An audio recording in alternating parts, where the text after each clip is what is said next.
Thank you, Mike, and everybody for coming to Chaucer's, the largest of the two great bookstores in town, because DJ's here from the Mesa Bookstores. The smallest of the two great bookstores. Anyway, we're very happy to be here to present Stir It Up, which is the story of the Foresters, the Santa Barbara Foresters baseball team. And it's a story that started a long time ago in the 50s and really kicked into gear into the 90s when this guy took over in 1995. And Bill Pintard has been the manager of the club since 95, and he is inextricably a part of this story that's in this book. And that's really one of the reasons I want to have him be here today is we literally wouldn't be here without Bill. He didn't write a word if it's in the book, but he made all the stories happen. He's won more than 1,000 games. He is the manager who has led the Foresters to 10 NBC World Series championships, which is the most ever by far in the history of that tournament, which started in 1937. The Foresters have sent 70 players to the major leagues as of this year. Jace is the latest one. Jace Young? Yeah.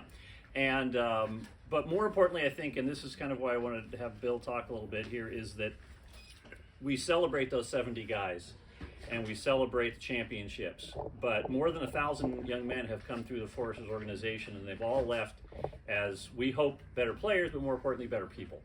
And I just wanted to talk a little bit about how you gather these strangers from all over the country and make them into a family in a very short period of time. And what are some of the secrets behind that for you, for turning strangers into friends? Well, first of all, I want to introduce these two players. This is Frank Camarillo. He's from Santa Barbara, UCSB. And this is Jack Holman, who played on one of our greatest teams in 2020. And he went to UCLA. And now Jack transferred to UCSB. So these two were teammates in the summer league team. Mm-hmm. And now they're going to be teammates for the Gauchos. And they just happen to be my best hitter and my best pitcher. I think one of the things is that we always try to do with players, you know, years ago, I think the NIL and the portal is going to change it a little bit. But usually when we got players that would come from other programs. Baseball is a game of failure. And if you can't handle failure, you shouldn't play baseball, because you fail more than you succeed.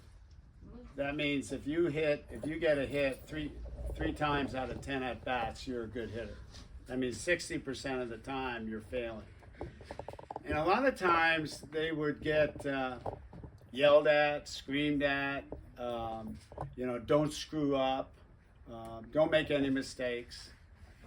Well, we tell our players, you strive for success and deal with failure.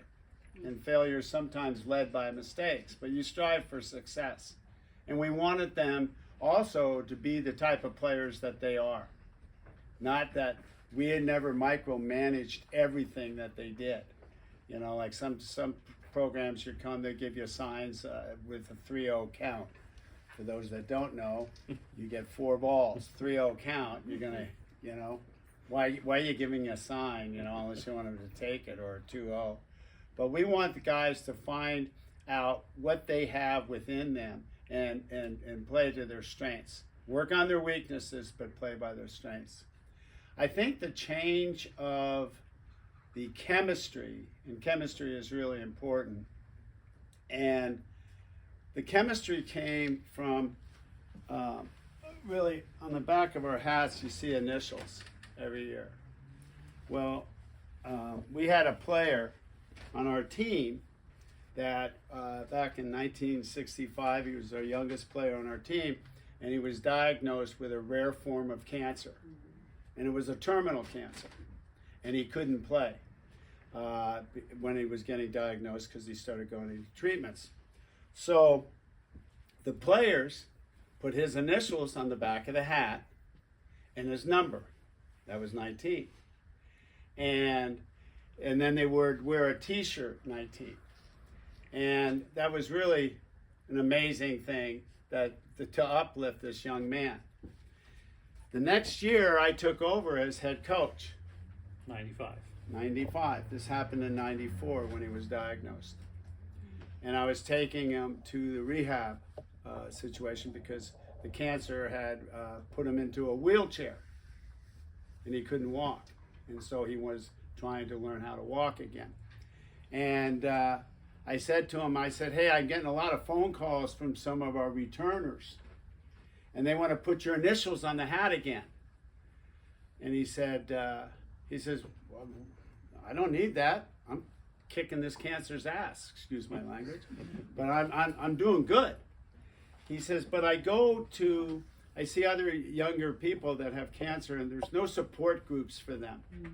And a lot of these kids, they're afraid to have them. If you had leukemia back in that day, they were afraid to have you play Little League. And we need to do something else for these kids. So let's find a young man that is going through what I'm going through and put his initials on the back of the hat. So I said, what a great idea. So I went back to my office and the mascot of the Foresters at that time was a bear. And what's a little bear? A cub. And what's a hug? Love. So we called it the Hugs for Cubs. And we started a support program for our Hugs for Cubs. And then along the way, we started visiting the hospitals. And then we had a surf day, and we had a fish day, and then we had clinics for them where they could come and play. And then we had, one year, we had 2 boys. I don't know if one of them's on the back of this one hat, but there was 2 of them, and they were our bat boys. So for an hour and a half or 2 hours, they weren't a kid that had cancer or a cancer kid or a cancer victim. They were just a little boy running out and getting the bats and enjoying baseball. And I was very close to that young man because he was my son. And I wore number 20 at that time. And my son had always told me, even though he was in a wheelchair, he had coached at a local high school, and he was our pitching coach one year, which was amazing because to teach the art of pitching, a lot of times you stand up and show him physically, but he couldn't, so he had to verbalize it. And I remember him saying, hey, Pops, I got your back. So when Eric passed away, I took 19 and put it on my back. And that's the number I wear today.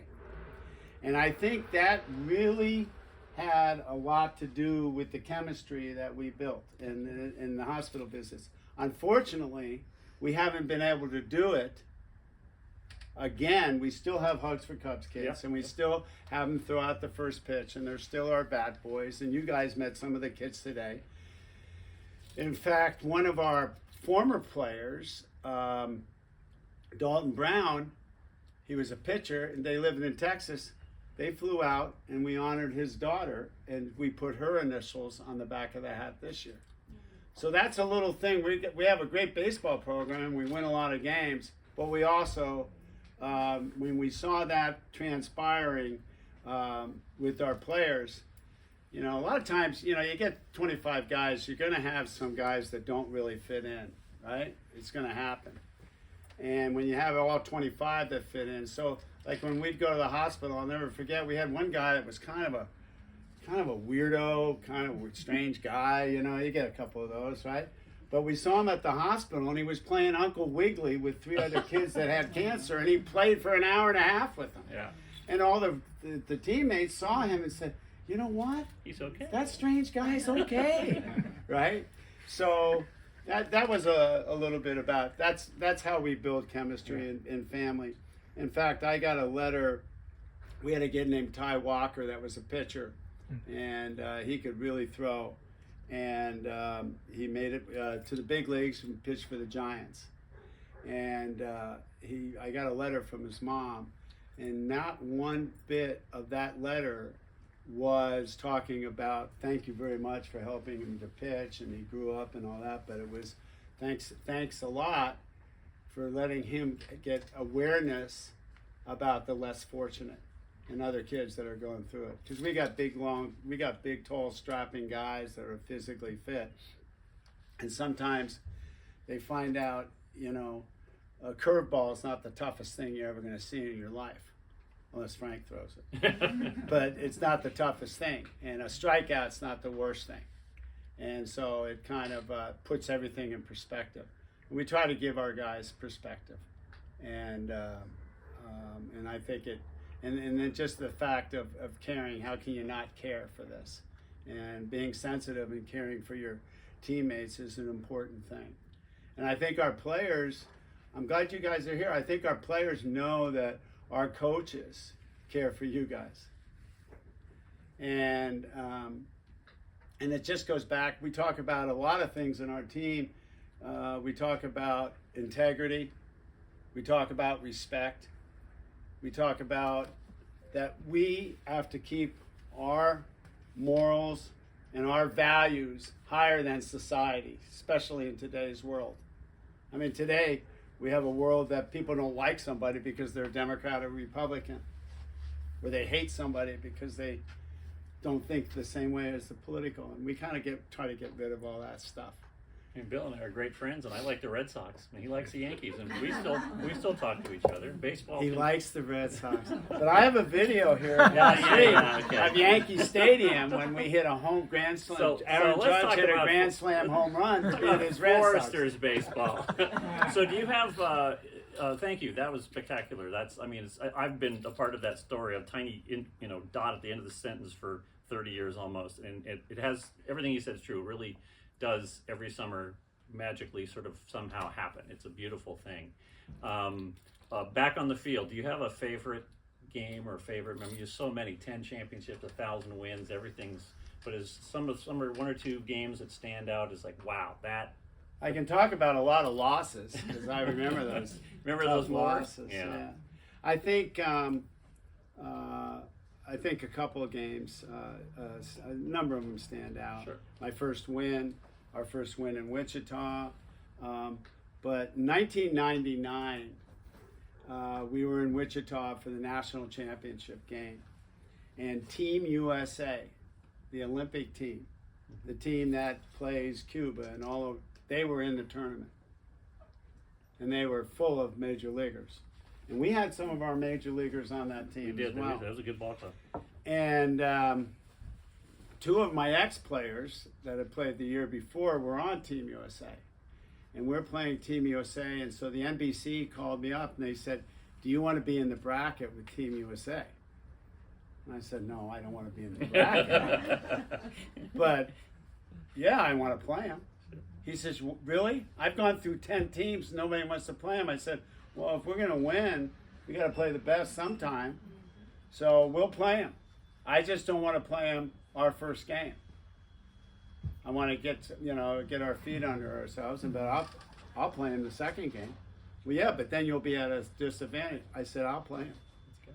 So what we did is we got their roster, and we got whatever school they went to, right? Like there was a guy from Cal, so we called the Stanford coach and the SC coach. How do you get Jack Holman? And he told us how to get him out. Yeah. And then there was a pitcher from Miami, so I called Florida. Right. I called the coach from Florida, and I said, what does this guy do? And he says, well, the first pitch that he comes in, he never, if there's a runner on second base, he never looks at second base. He just lifts and goes home. So we're in that game, and then what are they susceptible of? Well, they were susceptible over change-ups and breaking balls. And we had a kid, Chad Qualls, that threw 95, 96. We were thinking of starting him. But since Mike Gillespie of SC said the change-up will get him, we started John Shirley, who was 88 max, but he could spot up the change-up. So how that evolved was, in the 8th inning, we're losing the game 5-4. In the 8th inning, who do they bring in? We have a man on first and second. Who do they bring in? They bring in the lefty from Miami. And I looked down, I said, I called it, we were making a pitching change, so I got everybody in. And I said, guys, we're running first pitch. And my third base coach says, well, coach, we're losing. We can't. I said, no, we're playing Team USA, and if you're not trying to win, let's go. You're trying not to lose. We're not doing that. So first pitch, He doesn't look. Our guys steal second and third. They don't even make a throw. The next guy hits the ball off the scoreboard, and we win the game. Stir it up. Page 68 in the book. Well, this was the book. Putting the book together really was great to relive some of those memories and connect with those guys. And one of the things I really enjoyed was kind of to your first point about chemistry was only 70 guys have made the majors. Another couple hundred got to play pro ball for a couple of years. But this is not their lives. This is not their lives. So the greatest part for me, and I'm sure you're the same way, was hearing about their kids and their weddings and their jobs and their coach. A lot of guys have gone into coaching. Bill has a coaching tree all over the country of people who've coached and played for him. So that's got to make you feel really good as well, beyond the rings, is the success off the field. Well, we look at Aaron Gordonier, who Sure. was on that team that I just spoke about. He's on our board of directors, and he's a wonderful guy. And then Adam Berry, who was a catcher at UCLA, lives in Texas. He gets hold of us. And then a bunch of my guys are coaches at Rice, and her son-in-law was a pitcher for us and one of the best coaches we have, and he's coaching at Rice right now. So he sends me players. That's how we got Gilbert Stratton last year. And Drew Bishop is a player operations guy at the University of Texas, and we got them all over. So that's why we're fortunate. But it is exciting, and we remember our guys, and we get very excited for their success. And then one guy called me up and said, "Oh my God, I'm having twins." Well, when my son was born, Bill was one of my earliest calls, and I will never forget the very first thing he said to me. He says, "Break his right arm right now. Just break his right arm. Make him a lefty because that's better for baseball." Anyway, sorry, he wasn't. Yeah, I got to explain that one. We need lefties. That's the point. Make him a lefty. He ended up batting lefty, but. Well, so just to add on to that, my daughter had we have I got a lot of granddaughters, and we got a grandson. So I went into the hospital. She lives in Flagstaff, and now everybody's in there. And then I said, "Can I have the room? Just me and Brittany right now." And then and they said, "Yeah." And they left the room. I said, "All right, Brittany, give them to me." And she says, "What are you going to do?" I said, "We're going to break that right arm. We want to be a lefty, and I'll be back in 6 months to break it again." She says, "You're insane, Dad." I said, "Yes." Well, does anybody have any questions for Bill or about the book? The book is a compilation of year-by-year history of the entire team back to 1991, and also has stories about Pershing Park where we play, and about the team from the 50s. There's even a chapter about the bus, chapter about our trips to Cuba. We've had a lot of things happen over the years, and there's a complete list of all the players, and you can look those up. And so anyway, that's what's in the book, which you can pick up, and then we'll be happy to sign. But if anybody has any random questions. But thank you for being here again. You can buy the book there, bring it on over, and we'll be happy to hang out and talk baseball. There's one of our first base coaches. That's David Pintard. That's my Pintard brother. right there. Hi, David. Mike, is that okay? What's Is that? that okay? Did we get what you want there? Yeah, but I did have a question for Sure. Bill. Okay. I know you're a journalist. You have lots of questions. All the people you've met and come and been a part of the Foresters and been a part of your life, like, you know, you get coaching legends like Ike Garrido, Gillespie. I just wanted to see if you can sum up what all these relationships have meant to you, not only as manager of the Foresters, but or as a scout for the Yankees and the Angels, but just as a man.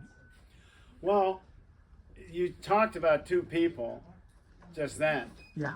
I first met Augie Garrido when I was 28 years old, because he came out and did a clinic on Santa Barbara and swept them. So I called him up on the phone, and he says, "You asked some pretty good questions." I was coaching at Carpinteria at the time. And he says, "You asked some pretty good questions. Why don't you come down and talk to me?" But the common thread about Augie and Gillespie, they were very tough on their players, and they expected them to listen to them and expected excellence, or at least effort, 100% effort. But they also talked about integrity. They also talked about being a good teammate, and they constantly talked to them about that. And then what happens, and fighting through adversity. That was the main thing. I think I started to talk about saying how much you fail in baseball, you know, You fail 7 out of 10 times, and you're a great hitter. Yeah. And the heartbreak of a pitcher. Frank's a pitcher. He can make a great pitch, and the guy could hit it out of the yard, and then you can make a bad pitch, and he'll pop it up. Sometimes there's no rhyme or reason for the game, but I think those guys spoke about integrity, teamwork, and things like that. And then I learned from each of them. I tell our players, certain things work. Baseball, learning about baseball is like going through a smorgasbord or a buffet. The cream corn doesn't look very good, don't eat it. But just eat so when you're trying to get people to talk to you, explain to things that work for you, then you go on. And then as a coach, a good thing that a coach will do is he will give, certain thoughts to the player or certain instructions to the player or what you think he might need. Frank and I worked out something on his 2-seam fastball that he needed, and he did it. It was beautiful, but that was one thing he didn't have. And they taught me that you have to communicate. I always say coaches, the CO of coach, the word coach, is communication. You got to communicate. So you can say something to a young man, and they don't want to appear to be a dum-dum. And I say, hey, we're all dum-dums, do you understand it? It's because sometimes they'll nod their head like they understand it. They don't understand a word you're saying, but they don't want to appear to be a dum-dum. Well, we're all dum-dums, right? And so the backside of coaching, ACH, is teaching. You're teaching, and to kind of be patient with them. And I think a lot of people that played for Mike Batesel, Augie Garrido, and Mike Gillespie at certain times when they played for those guys, they didn't really care for them because they were also very truthful guys. But if you talk to guys that have played for him 5 years after they played for him, they think he's the greatest guy in the world. Yeah. At the certain times they don't really appreciate it. But that's what I learned from the better coaches. And also the better coaches, the most phone calls I got from a coach during the summer was Augie Garrido, Mike Gillespie, and Savage when I had Savage's guys. And that was in 2020. Yeah. And they're all pretty successful coaches. Yeah. And you knew they cared about their players, and they also cared that they were getting better, because that ensures that they'll have their job for another year. Yeah. Right? It really showed. Yeah. It really did. One more question, and then we can wrap it up. It's for Jim, actually. Jim, you're really involved with the Foresters. You're a PA announcer. You're into fundraising. You help with operations. You produce the program, and just the overall talk about the overall big picture of the program, because of course the focus is on baseball, the game. However, putting a team like the Foresters together, whether it's homestay for the players or whatever, is quite an undertaking. So if you can, it's a year-round job, and the two folks from our board of directors are right here. The Foresters is run as a nonprofit by a board of directors and a crew of volunteers that works year-round to get everything ready for the summer. A lot of the off-season stuff is fundraising, as you mentioned, and we have a golf tournament coming up in November. We have a Hall of Fame dinner we do in January or February. Both those are great events. Hall of Fame. Great events to raise money for the Foresters, but in the summertime it is all hands on deck. We have 25 to 30 games at home, and we have a crew of summer interns that get hired every summer to learn sports business. We talked about some of the guys who made the majors. Some of the young college students who work for us in the summer have also gone on to play in the majors, work in the majors at top colleges and at professional sports all around the country, and college sports all around the country. So it's an educational thing for us too. We want to train young people off the field to work in sports as well as build teams them on, and that's a big part of what we do in the summer. So I love baseball a lot. I love the Foresters. I love this guy, and so it's just all about love. It's just really all about being a part of something you really love, and we need all the volunteers we can get. So anybody who's out there wants to volunteer, feel free. I have a question. Yeah, go ahead. Bill, how do you recruit? How do you get yourself? Are you the only recruiter, or are there a team of recruiters?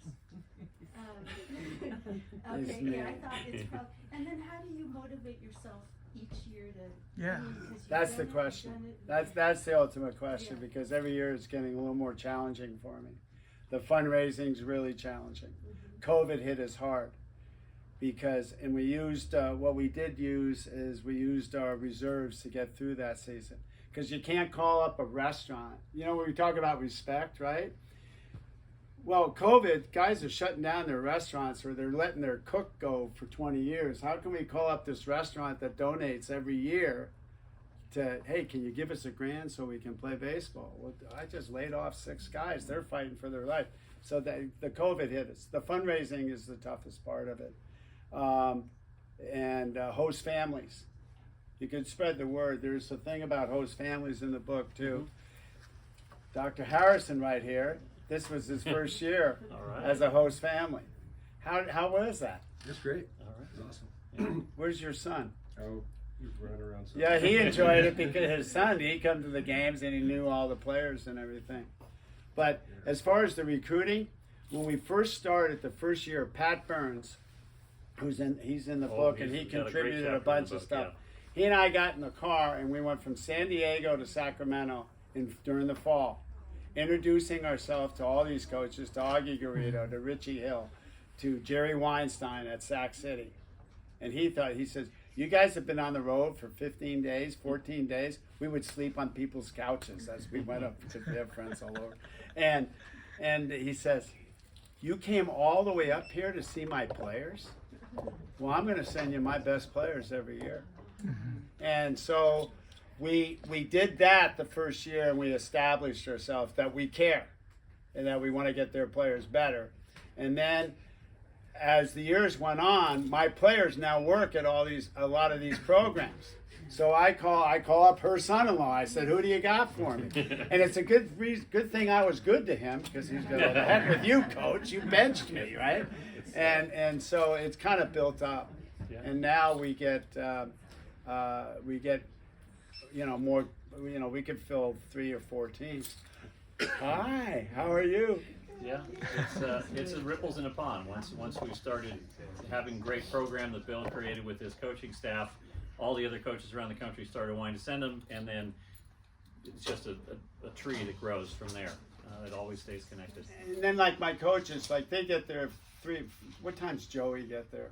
I mean, you beat Joey sometimes. For a 5 o'clock game, one of my assistant coaches is there at noon working on drills. And they can get better. Players get better. And so if we're getting their players better, then they're going to keep sending this to us. But we have certain schools that every year send us their best freshmen. So, We'll be back next year, knock on wood. yeah. Yeah. Well, Have Jim- any of you been to our games? Okay. Oh, there you go. So you've been at Persian. You were at UCSB, it was the best. Yeah, All right? And she's been with us since I started, right? Me? Yeah, as a fan. Yeah? Since we started. She worked at UCSB. And then we couldn't play there, so we went to Pershing, and that was the challenge because of the conditions of the field and that everybody plays there. And last year we played at Santa Barbara High. What was the experience at Santa Barbara High versus Pershing? Anybody go to both? oh, yeah. To me, no contest. I like the high school much better. Oh, okay. So did we, right? You've done both. Yeah. You put up the fences and taken them down. We had to have these big-time athletes take down fences after the game. Yeah. And they never complained to me, but I know they complained to each other. That's right. Right? So, but anyway. Bill and Jim, thank you so much for coming to talk about Stir It Up. Thank you. Thank you all.